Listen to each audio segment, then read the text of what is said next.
Dès le début du match, les Pouzougers en blanc mettent du rythme et prennent l'avantage dans les premières minutes. Mais la réaction roséenne ne se fait pas attendre. Plus en confiance, ils commencent à creuser l'écart. +3 après 15 minutes de jeu.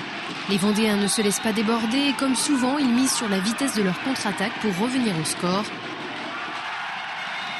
Rezé parvient à se détacher une nouvelle fois grâce notamment aux efforts de son gardien Guérin. Mais concentrés jusqu'au bout, les Pouzougers rejoignent les vestiaires avec seulement 2 buts en retard, 15-13. On voit que si Pouzauges ne joue pas rapidement et puis qu'il attend de jouer en attaque placée, ça va être dur tout le long du match. On voit que le jeu rapide de Rezé fait la différence tout de suite, ce qui creuse l'écart de 2-3 buts. Donc ça va être difficile sur la deuxième mi-temps. C'est un bon match, deux belles équipes. On s'accroche, ça va être dur, mais bon, on va bien voir, hein, pourquoi pas.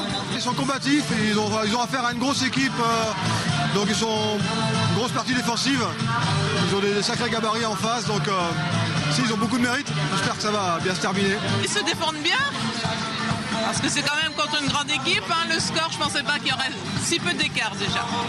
De retour sur le terrain, les Roséens tentent de passer à la vitesse supérieure, mais Jérémy Villette leur barre la route et les Pouzougers sont les premiers à marquer dans cette seconde période.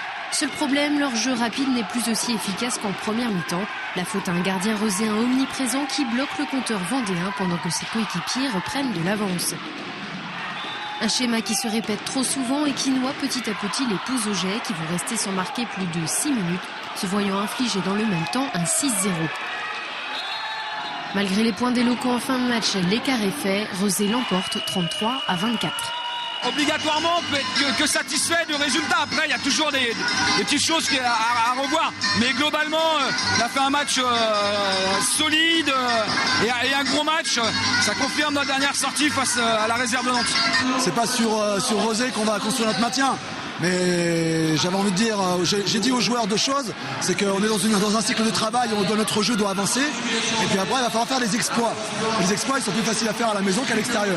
Ce qui m'embête un peu c'est le fait qu'on avait bien préparé le match, les gars avaient bien travaillé cette semaine à l'entraînement, et on n'a pas vu tout ce qu'on aurait dû voir. Donc voilà, l'heure de vérité c'est toujours le samedi soir, et il faut être à l'heure. C'est vous les mecs, vous avez tout ça en main. Moi j'ai le droit de jamais. Être à l'heure aussi pour la course au maintien qui continue dès le week-end prochain avec un déplacement à Cesson qui compte pour l'instant 3 points de plus que les Pouzougers.